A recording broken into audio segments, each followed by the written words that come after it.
Tuan Speaker, pagi ini kita dapat lihat satu drama daripada pihak pembangkang, di mana kita lihat, saya rasa sungguh aneh, sebab selalunya kita ahli parlimen, kita nak minta lebih masa untuk kita bahas dalam Dewan. Tapi hari ini buat kali pertama kita lihat ahli parlimen daripada pembangkang enggan ambil bahagian dalam pembahasan. Dan kita semua tahu laporan ketua audit ini adalah satu laporan yang begitu penting untuk kita lihat bagaimana semua kementerian membelanjakan peruntukan mereka. Dan itu sebenarnya adalah penting untuk kita bahas dan kita buat keputusan sama ada kita nak sokong usul tersebut atau tidak. Jadi saya tak faham kenapa mereka enggan bahas. Sudah pasti ini adalah satu drama mereka, ya, drama politik mereka. Saya tak boleh terima mereka kata dahulu tak pernah bahas, maka tak perlu dibahas. Sepatutnya kita harus buat pembaikan. Dulu pun kita tak ada kerajaan pintu belakang. Mereka wujudkan kerajaan pintu belakang. Jadi kenapa mereka takut nak bahas laporan ketua audit ini? Jadi bagi saya, sebenarnya hari ini merupakan satu hari yang amat bersejarah, di mana dalam parlimen kita buat kali pertama bahas laporan ketua audit negara. Dan ini menunjukkan komitmen tinggi kerajaan perpaduan, ya, untuk memperkasakan sistem pentadbiran negara kita. Hasrat kita nak mengurangkan ketirisan dan juga mencegah rasuah. Tahniah kepada kerajaan di bawah pimpinan yang amat berhormat Tambun dan juga pihak Dewan Rakyat yang telah mengambil langkah ini. Pada pendapat saya, pembahasan laporan ketua audit negara ini harus dijadikan sebagai satu amalan biasa parliamentary convention yang baru, iaitu atau lebih baik lagi jika kita boleh masukkan dalam standing order ataupun undang-undang supaya ia boleh dilaksanakan secara berterusan setiap tahun dan bukannya one off. Datuk Timbalan Speaker, perbahasan saya akan tertumpu kepada laporan ketua audit negara terhadap Kementerian Pertanian dan Industri Makanan, khususnya terhadap terimaan dan bayaran daripada syarikat konsesi bernas. Saya telah meneliti laporan tersebut dan dengan ini saya akan membangkitkan 8 persoalan untuk perhatian dan maklum balas daripada pihak kerajaan. Yang pertama, soalan saya dia berkaitan dengan obligasi sosial bernas. Laporan audit adalah merumuskan 10 obligasi sosial bernas. Dan berdasarkan kepada rumusan tersebut, saya telah meneliti jumlah sumbangan kewangan daripada bernas ialah sebanyak ringgit Malaysia 439 juta untuk tempoh 10 tahun. Pada pendapat saya, jumlah ini adalah terlalu sedikit. Kenapa saya kata begitu? Sebab keuntungan bersih bernas untuk 10 tahun yang lalu ialah ringgit Malaysia 1.2 bilion. Kalau keuntungan bersih bernas ialah ringgit Malaysia 1.2 bilion dan dia hanya bagi sumbangan sebanyak 439 juta, itu terlalu kecil jumlahnya. Oleh itu saya menyambut baik usaha Perdana Menteri yang amat berhormat berunding dengan bernas dan yang amat berhormat telah mengumumkan semasa ucapan belanjawan bahawa bernas akan menyumbangkan 30% daripada keuntungan bersih kepada para pesawah. Ini jauh lebih baik daripada apa yang telah dirunding oleh kerajaan Perikatan Nasional terdahulu. Kalau kita lihat, ya, Perikatan Nasional apabila mereka menjadi kerajaan pada tahun 2020 pada Disember, mereka telah buat tanda tangan baru, perjanjian baru dengan bernas untuk 10 tahun daripada Januari 2021 hingga Januari 2023. Jadi barangkali Perikatan Nasional perlu jawab kenapa mereka boleh pergi buat satu tanda tangan perjanjian sedemikian.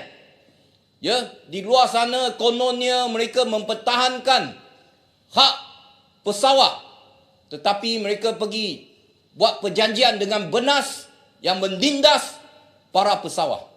Pagi ini mantan Menteri Pertanian berdiri bantah nak kita bahaskan laporan ini.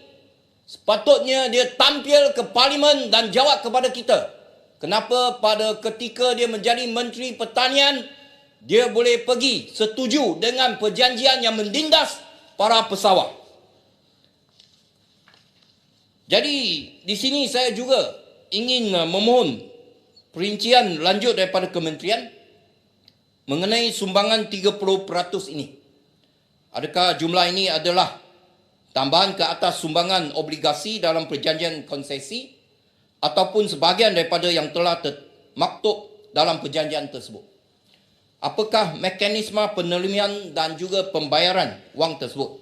Dan bagaimana kementerian akan memantau dan memastikan janji 30% ini dapat dilaksanakan? Selain daripada itu, saya juga ingin mencadangkan supaya janji sumbangan 30% ini dimasukkan ke dalam perjanjian konsesi melalui satu pindahan, supaya syarikat bernas benar-benar terikat. Jika tidak, kita khawatir jika berlaku sebarang pertikaian atau pertukaran kerajaan atau pertukaran Perdana Menteri, bernas mungkin terlepas daripada janji ini kerana ia tidak termasuk dalam perjanjian konsesi mereka. Muhammad, sikit saja nak tanya. Adakah Muhammad setuju bahawa sekiranya kita tidak menjadi kerajaan, besar kemungkinan laporan ini mungkin tidak dibentangkan dan ruang tidak diberikan untuk kita membahaskan laporan ini? Ya, saya setuju. Masukkan dalam teks ucapan saya. Datuk Speaker, poin kedua yang saya nak bangkit ialah tentang perjanjian konsesi bernas. Laporan Ketua Audit Negara telah membuat rujukan kepada beberapa perkara dalam perjanjian konsesi bernas ini. Dengan adanya akses kepada perjanjian konsesi ini, Ketua Audit Negara dapat mengenal pasti tentang kelemahan dan juga kerugian yang berlaku.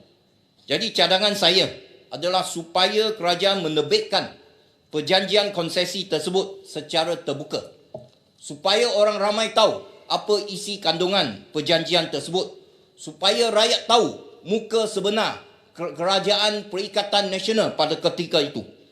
Ini adalah kerana konsesi bernas bukan satu perkara yang bersifat private, malah melibatkan kepentingan awam dan makanan asas rakyat.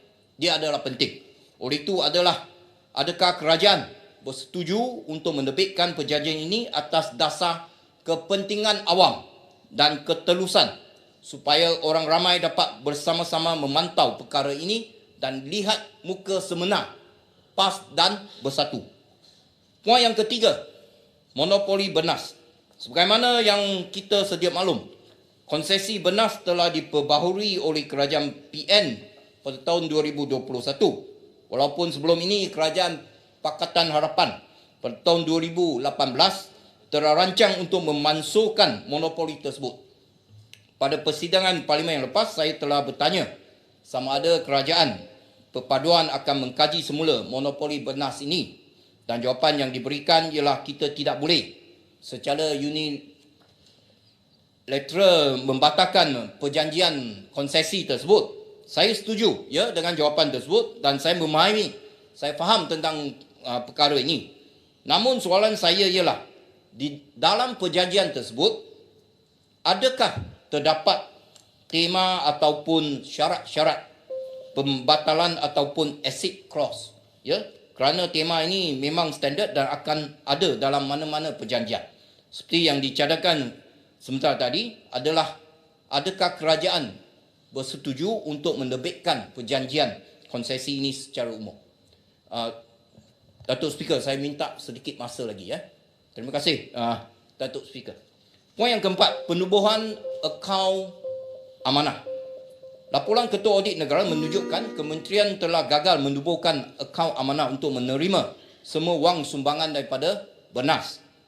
Penubuhan akaun amanah ini telah disetujui oleh Jemaah Menteri Kabinet sejak Oktober 2020, iaitu sudah lebih daripada 2,5 tahun. Namun sehingga April 2023, kementerian masih belum ataupun gagal menubuhkan akaun amanah ini. Jadi saya nak tanya, apakah sebab kelewatan ini dan adakah akaun amanah telah ditubuhkan pada hari ini? Dan adakah sila beri jawapan. Setakat ini adakah akaun tersebut telah ditubuhkan? Poin yang kelima, kegagalan menuntut bayaran daripada BENAS. Laporan Ketua Audit Negara menunjukkan kerajaan telah rugi 37 juta ringgit pada tahun 2021 kerana gagal menuntut wang ini daripada BENAS, dan wang ini hanya diterima sejak Julai 2022. Jadi soalan saya, bagaimana pula dengan jumlah pada tahun 2022 ini? Adakah masih terdapat tunggakan dan kelewatan pembayaran sumbangan obligasi daripada BENAS? Poin yang keenam, tabung bencana tanaman padi. Laporan audit menyatakan bahawa penyaluran dana obligasi 10 juta ringgit ke akaun khas tabung bencana tanaman padi di bawah Lembaga Pertubuhan Peladang adalah tidak mematuhi Klausa 17 Perjanjian Konsesi. Jadi apakah kesan percanggahan tersebut terhadap perjanjian konsesi ini? Adakah kita boleh guna ini sebagai kita boleh batalkan perjanjian konsesi tersebut, dan apakah langkah-langkah pembetulan yang telah diambil oleh kementerian? Poin yang ketujuh, pembayar subsidi kepada pesawar yang telah meninggal dunia.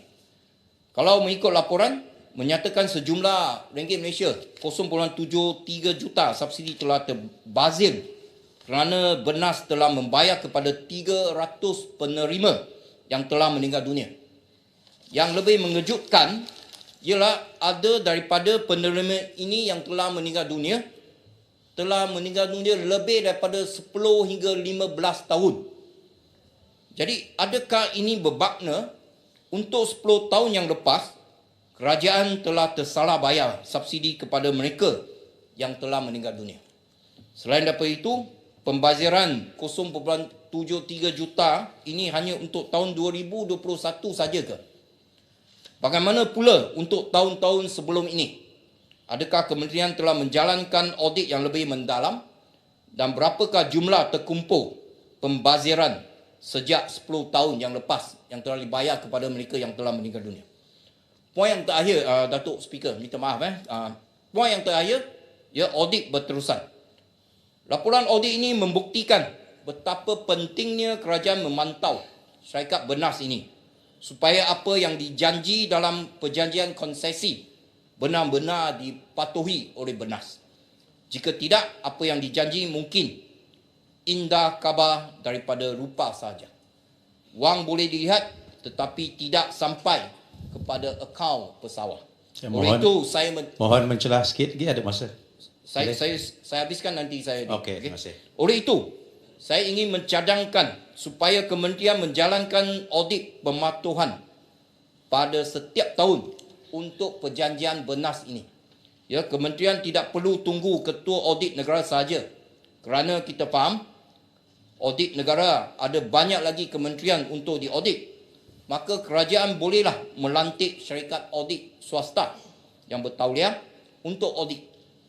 Adakah kementerian bersetuju terhadap cadangan saya ini supaya audit pematuhan tahunan ini, dan bolehkah komitmen ini dibuat sebagai salah satu daripada langkah penambahbaikan daripada kementerian?